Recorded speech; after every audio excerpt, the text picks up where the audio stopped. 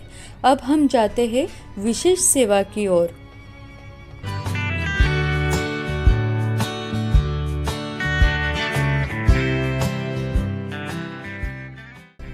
विशेष सेवा में आज हम माँ सरस्वती का मंत्र 11 बार जपेंगे। बच्चों, आपको मालूम है माता सरस्वती भगवान ब्रह्मा जी की पत्नी है। माँ सरस्वती विद्या, संगीत और बुद्धि की देवी मानी गई है। अपने मन को एकाग्र करने के लिए आज हम माँ सरस्वती का मंत्र 11 बार जपेंगे। नमस्ते शारदे देवी सरस्वती मति प्रदे वसत्वं मम जीवाग्रे सर्वविद्या प्रदा भव। नमस्ते शारदे देवी सरस्वती मति प्रदे वसत्वं मम जीवाग्रे सर्वविद्या प्रदा भव। नमस्ते शारदे देवी सरस्वती मति प्रदे वसत्वं मम जीवाग्रे सर्वविद्या प्रदा भव। नमस्ते शारदे देवी सरस्वती मति प्रदे वसत्वं मम जीवाग्रे सर्वविद्या प्रदा भव। नमस्ते शारदे देवी सरस्वती मति प्रदे वसत्वं मम जीवाग्रे सर्वविद्या प्रदा भव। नमस्ते शारदे देवी सरस्वती मति प्रदे वसत्वं मम जीवाग्रे सर्वविद्या प्रदा भव। नमस्ते शारदे देवी सरस्वती मति प्रदे वसत्वं मम जीवाग्रे सर्वविद्या प्रदा भव। नमस्ते शारदे देवी सरस्वती मति प्रदे वसत्वं मम जीवाग्रे सर्वविद्या प्रदा भव। नमस्ते शारदे देवी सरस्वती मति प्रदे वसत्वं मम जीवाग्रे सर्वविद्या प्रदा भव। नमस्ते शारदे देवी सरस्वती मति प्रदे वसत्वं मम जीवाग्रे सर्वविद्या प्रदा भव। नमस्ते शारदे देवी सरस्वती मति प्रदे वसत्वं मम जीवाग्रे सर्वविद्या प्रदा भव।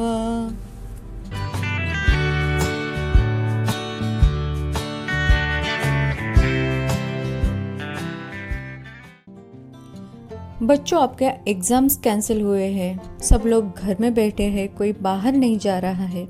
इसकी वजह क्या है, क्या आप जानते हैं? जी हाँ, बिल्कुल सही कहा आपने, कोरोना वायरस। तो आज हम आरोग्य शास्त्र इस टॉपिक के अंदर ये कोरोना वायरस क्या है और उससे बचने के लिए क्या प्रिकॉशंस लेने चाहिए, इसके बारे में बात करेंगे। आज सारी दुनिया कोविड-19 यानी कोरोना वायरस के महामारी से जूझ रही है। ये वायरस अफेक्टेड सरफेस को छूने के बाद अपने हाथ, आँखों या नाक, मुंह को लगाने से फैलता है। इससे बचने के लिए बार बार अपने हाथ साबुन से या लिक्विड सोप या सैनिटाइजर से धोते रहे। खांसते और छींकते वक्त टिश्यू का इस्तेमाल करें। इस्तेमाल करने के बाद टिश्यू डस्टबिन में फेंक दे और अपने हाथों को धो ले। हाथ बिना धोए अपनी आँख, नाक या मुंह को ना छुए। बीमार व्यक्ति के नज़दीक जाने से बचें। जितना हो सके उतना गर्म पानी पिए। बाहर की कोई भी चीज़ न खाए, जैसे पिज़्ज़ा, बर्गर, चाइनीज़ एटसेट्रा। सुबह जल्दी उठकर प्राणायाम और सूर्य नमस्कार करें। अच्छा, पौष्टिक और सकस आहार लीजिए और सबसे महत्वपूर्ण बात, घर पे ही रहिए। बाहर फ्रेंड्स के साथ जाकर खेलने की जिद मत करो।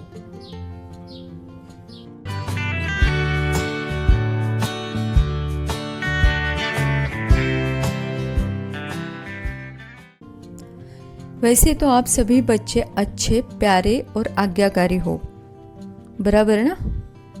कोरोना वायरस से रिलेटेड जो भी हमने अभी डिस्कस किया, कोरोना से बचने के लिए जो भी प्रिकॉशंस हमने अभी डिस्कस किए, वो सभी प्रिकॉशंस आप लेते ही होंगे। लेकिन बच्चों, आज आप देख रहे हैं ये कोरोना वायरस दिन ब दिन बहुत ही स्पीड से फैलता जा रहा है और उसे कंट्रोल में लाने के लिए हमारी गवर्नमेंट पूरी तरह से कोशिश कर रही है। और ये फैलाव रोकने के लिए हमारी गवर्नमेंट ने अभी धारा 144 का उपयोग किया है। तो क्या है ये धारा 144, जानते हैं। जब किसी भी शहर या गांव में किसी घटना के कारण हालात बिगड़ने लगते हैं और माहौल शांतिपूर्ण रहने के बजाय तनाव की स्थिति बन जाती है, तो धारा 144 लागू की जाती है ताकि हालात और ना बिगड़े और तनाव ना बढ़े। धारा 144 लागू होने के बाद पुलिस 4 या उससे ज़्यादा लोगों को एक जगह एकत्रित होने पर रोक लगा देती है। अगर किसी व्यक्ति ने धारा 144 का उल्लंघन किया तो उसे अधिकतम 3 साल की जेल की सजा हो सकती है। अभी ये धारा 144 कौन लगाता है? तो किसी भी जिले में धारा 144 को लागू करने के लिए जिला मजिस्ट्रेट यानी जिलाधिकारी के द्वारा एक नोटिफिकेशन जारी किया जाता है, जिसके बाद इस इलाके में ये धारा लागू कर दी जाती है। तो हमारा कर्तव्य है हमारे राष्ट्र के प्रति कि हम गवर्नमेंट को सपोर्ट करें, घर से बाहर ना निकले।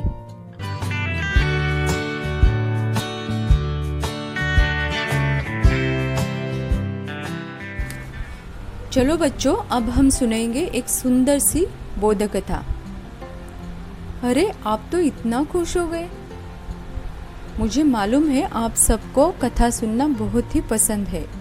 तो बच्चों, आज हम कथा सुनेंगे एकलव्य के गुरु भक्ति की। ध्यान से सुनो हाँ सब लोग। एक घना जंगल था। उस जंगल में भिल्ल समाज के लोगों का वास्तव्य था। ये भिल्ल समाज के लोग जंगल के पशु पक्षियों की शिकार करके अपना पेट भरते थे। इस बस्ती में एकलव्य नामक एक युवा भिल्ल रहता था। क्या नाम था? एकलव्य। एक निष्णात तीरंदाज बनने की उसकी महत्वाकांक्षा थी। हस्तिनापुर में राजकुमार कौरव एवं पांडवों को तीरंदाजी का पाठ पढ़ा रहे हैं, यह बात उसे मालूम थी। एक बार एकलव्य गुरु द्रोणाचार्य के पास गया। उनके पैर छूकर उसने कहा, गुरुवर्य, आप मुझे अपना शिष्य समझ के स्वीकार करें। मुझे आपसे तीरंदाजी की शिक्षा लेनी है। उन्होंने पूछा, तुम कौन हो? एकलव्य ने कहा, मैं एक भिल्ल हूँ। गुरु द्रोणाचार्य ने कहा, मैं केवल क्षत्रिय कुलों के राजकुमारों को ही तीरंदाजी की शिक्षा देता हूँ। एकलव्य बहुत दुखी हुआ। वह निराश होकर वापस लौट आया। उसने दृढ़ निश्चय किया कि मैं तीरंदाजी सीखूंगा और वो भी गुरु द्रोणाचार्य जी से ही। पश्चात एकलव्य ने अपने झोपड़ी के पास एक पेड़ के नीचे द्रोणाचार्य की मिट्टी की मूर्ति बनाई और वही स्थापित की। वह हर रोज मूर्ति के पैर छूकर स्वयं ही तीरंदाजी की पढ़ाई करता था, जैसे कि गुरु द्रोणाचार्य ही उसे तीरंदाजी की शिक्षा दे रहे हैं। इस प्रकार वो तीरंदाजी में निष्णात हुआ।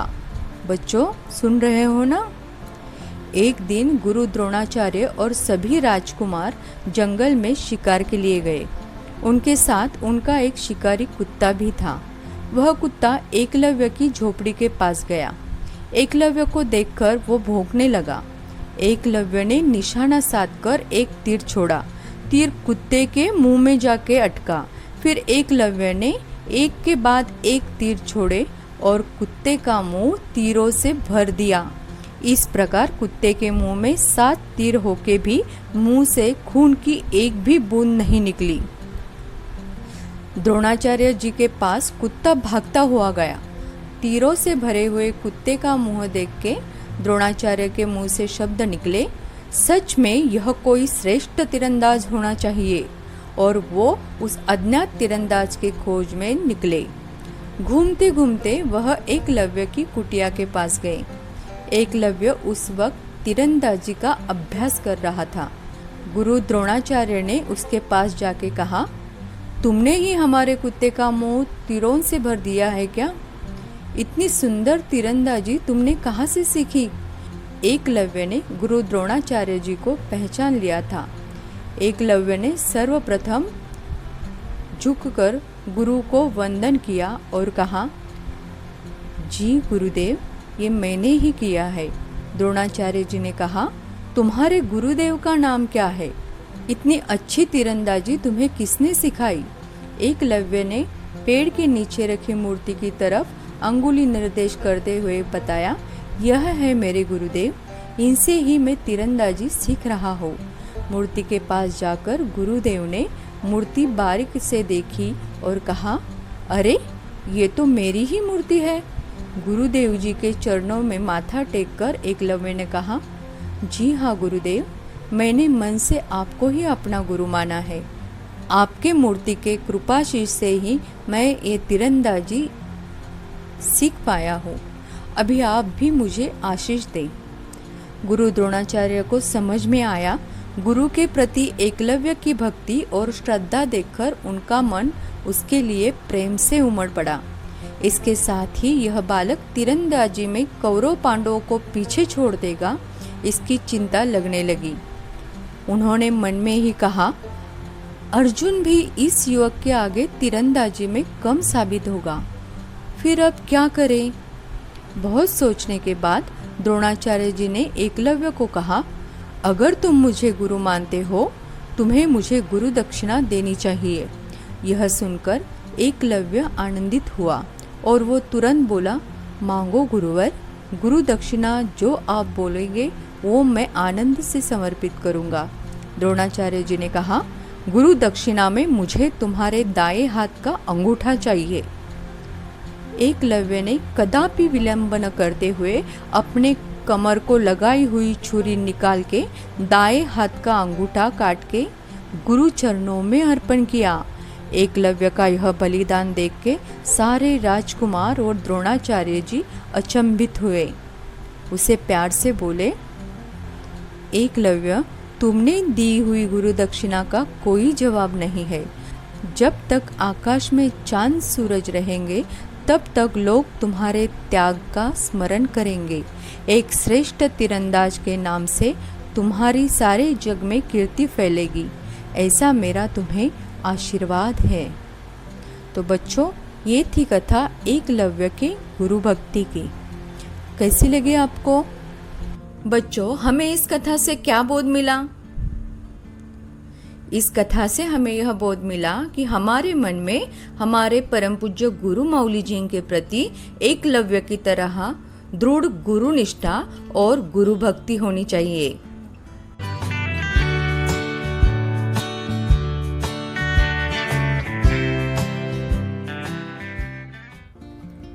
बच्चों, आपको मालूम है हमारे ऋषि मुनि बहुत बड़े संशोधक थे। आज हम ऐसे ही एक ऋषि मुनि के बारे में जानकारी लेने जा रहे हैं, जिनका नाम है जीवक कुमार भक्क। यह प्राचीन भारत के प्रसिद्ध आयुर्वेदाचार्य थे। अनेक बौद्ध ग्रंथों में उनके चिकित्सा ज्ञान की व्यापक प्रशंसा मिलती है। वे बाल रोग विशेषज्ञ थे। वे महात्मा बुद्ध के निज वैद्य थे। वे बिंबिसार के शासन काल में मगध की राजधानी में एक गणिका के पुत्र के रूप में जन्मे थे। जन्म के पश्चात लोक लाज से बचाने हेतु उन्हें एक कूड़े के ढेर पर फेंक दिया गया था। सौभाग्य से उस पर सम्राट बिंबिसार के पुत्र कुमार अभय की दृष्टि पड़ गई। कुमार ने उसके जीवन की रक्षा की तथा अपनी देखरेख में उसके भरण पोषण का प्रबंध कर दिया। राजगृह में शिक्षा पूर्ण करने के बाद कुमार ने उन्हें उच्च शिक्षा के लिए तक्षशिला भेज दिया। वहां वे 7 वर्ष तक चिकित्सा शास्त्र का सफलतापूर्वक अध्ययन किया। वे अत्रेय के शिष्य थे। काशी के एक सेठ ने उससे अपने पुत्र की चिकित्सा के लिए बुलाया, जिसकी आंतें उलझ गई थी। जीवक ने शल्य चिकित्सा द्वारा उसका पेट चीरकर आंतें ठीक की और पुनः पेट सिला दिया और चिकित्सा के लिए दवाएं दी, जिससे वह ठीक हो गया। उज्जैन का राजा उद्धोत पीलियाग्रस्त था। पीलिया मतलब जॉन्डिस। उसने सम्राट बिंबिसार से अनुरोध किया कुछ दिनों के लिए वे जीवक को उज्जैन भेज दे। औषधि युक्त घी से जीवक ने उन्हें भी स्वस्थ कर दिया। राजा ने उसका बहुत सत्कार किया तथा उसे बहुत से उपहार एवं बहुमूल्य वस्तुएं देकर विदा किया। जीवक ने महात्मा बुद्ध को भी कब्ज रोग से मुक्त किया था। भारतीय चिकित्सा शास्त्र में जीवक का नाम आज लगभग 2500 वर्ष बाद भी बहुत श्रद्धा से लिया जाता है।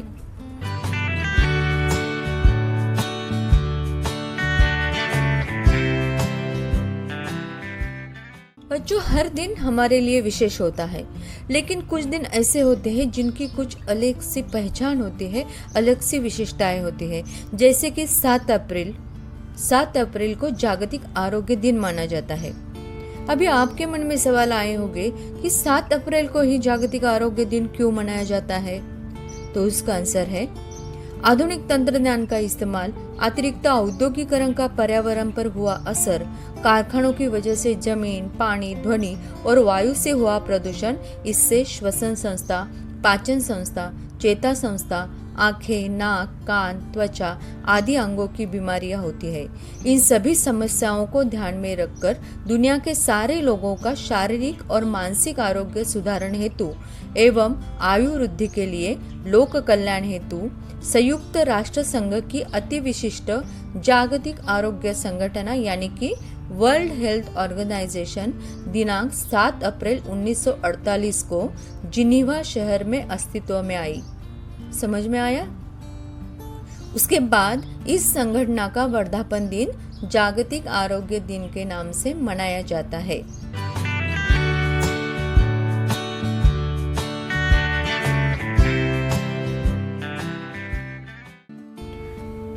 बच्चों, कृषि एक शास्त्र है और इस शास्त्र के बारे में जानकारी लेना हमारे लिए बहुत इम्पोर्टेंट है। तो आज हम कृषि शास्त्र के अंतर्गत कंपोस्ट खत कैसे बनाया जाता है इसके बारे में जानकारी लेंगे। इसके लिए हमें क्या चाहिए? पेड़ के गिरे हुए पत्ते, घर का कूड़ा कचरा, फेंके हुए खाने के व्यंजन, गाय का गोबर, गोमूत्र, सभी वस्तुएं एक गड्ढे में जमा करके हमें डालनी है। उसके ऊपर थोड़ी थोड़ी देर बाद पानी का छिड़काव करना है। उस मिश्रण की खराब होने की प्रक्रिया कुछ दिनों बाद पूरी हो जाएगी और पूरी हो जाने के पश्चात हमें मिलेगा बिना किसी खर्च का गो संजीवक खाद। तो इस प्रकार कंपोस्ट खत बनाया जाता है।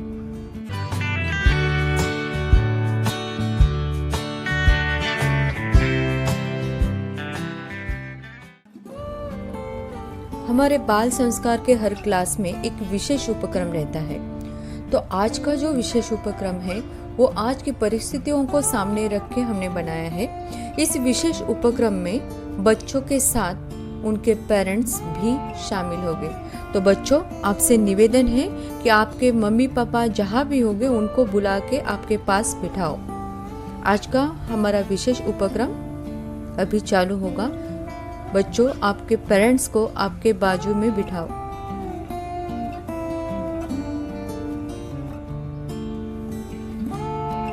चलो चलो, आ गए सब लोग, पेरेंट्स सब आ गए आप। तो आज के विशेष उपक्रम की ओर हम जाते हैं। सभी माता पिताओं को प्रणाम तथा श्री स्वामी समर्थ। इस विशेष उपक्रम में आप सभी माता पिताओं का स्वागत है। हम सभी को अभी आपदा के कारण छुट्टी दी गई है, किंतु हर एक आपदा से कुछ न कुछ सकारात्मकता सामने आती है। इसलिए इस स्थिति को परेशानी समझने के बजाय उसे एक अवसर के रूप में हमें देखना चाहिए। इन छुट्टियों का विनियोग इस गतिविधि के लिए हम अवश्य कर सकते हैं। जैसे जब कोई महामारी फैलती है तब वह अमीर गरीब, धर्म, जाति यह भेद नहीं करती। यह बात बच्चों को अवश्य समझाए। अपने बच्चों के साथ खूब बातें करें, खेलें, उन्हें पर्याप्त समय दें। घर की सफाई में बच्चों की मदद लें। कपड़े फोल्ड करना, कपड़े प्रेस करना उन्हें सिखाएं। खुद के जूते पॉलिश करना उन्हें सिखाएं। जूते अच्छे से समेट कर रखने को कहें। बच्चों की हॉबीज को बढ़ाने में उनकी सहायता करें, उन्हें प्रोत्साहित करें। घर के बेकार सामान से कुछ उपयुक्त वस्तु बनाने को कहें तथा उनकी सहायता करें। खाना बनाने में बच्चों की मदद लें।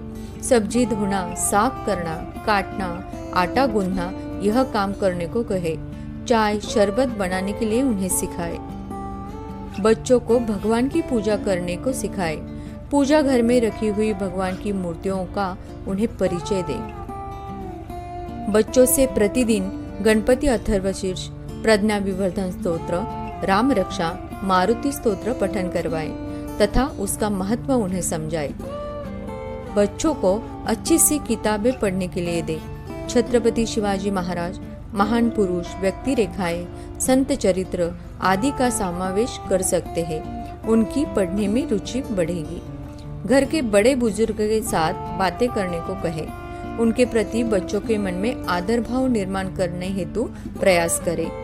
बच्चों को प्रकृति के प्रति अपनी जिम्मेदारी का एहसास करवाएं। कुदरत के साथ अपना सह संबंध समझाने हेतु यह उचित अवसर है। हमारी समाज के प्रति भी जिम्मेदारी है। हमें औरों की मदद करना चाहिए। खुद के साथ साथ औरों की भी देखभाल करनी चाहिए। यह बात बच्चों को समझाइए। अभी की स्थिति में हमें WHO एवं सरकार द्वारा सोशल डिस्टेंसिंग मेंटेन करने की सलाह दी गई है। यह सुनहरा अवसर है रिश्तों को और मजबूत बनाने का। तो सभी पेरेंट्स को विनती है कि अपना कीमती समय अपने बच्चों के साथ गुजारें, उनको समझें, उनको समझाएं, क्योंकि ऐसा समय बार बार नहीं आएगा। क्यों बच्चों, सीखोगे ना ये सब नई बातें अपने पेरेंट्स के साथ? पक्का सीखोगे, क्योंकि आप तो बहुत अच्छे बच्चे हो।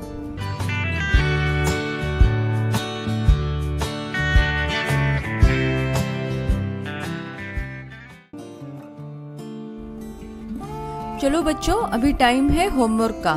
हाँ, डरिए मत, बहुत ही सिंपल सा होमवर्क हम इस वीक में करने वाले हैं। आपका पहला होमवर्क है सुबह उठकर अपने माता पिता के चरणों को छूकर उनका आशीर्वाद लेना है। आपका दूसरा होमवर्क है अपने कपड़ों को अच्छे तरह से फोल्ड करके अलमारी में रखना है। तीसरा होमवर्क है अपने पसंद की कोई भी एक अच्छी सी ड्राइंग बनानी है। आपका चौथा होमवर्क है आपके बढ़े हुए नाखूनों को काट के शरीर स्वच्छता की ओर ध्यान देना है। आपको यह सब होमवर्क करना है। इजी है ना? आपने होमवर्क किया कि नहीं, इसके बारे में हम जरूर जानकारी लेंगे। हाँ, चलो बच्चों, इसी के साथ हमारा ये ई बाल संस्कार क्लास अभी समाप्त होने आया है।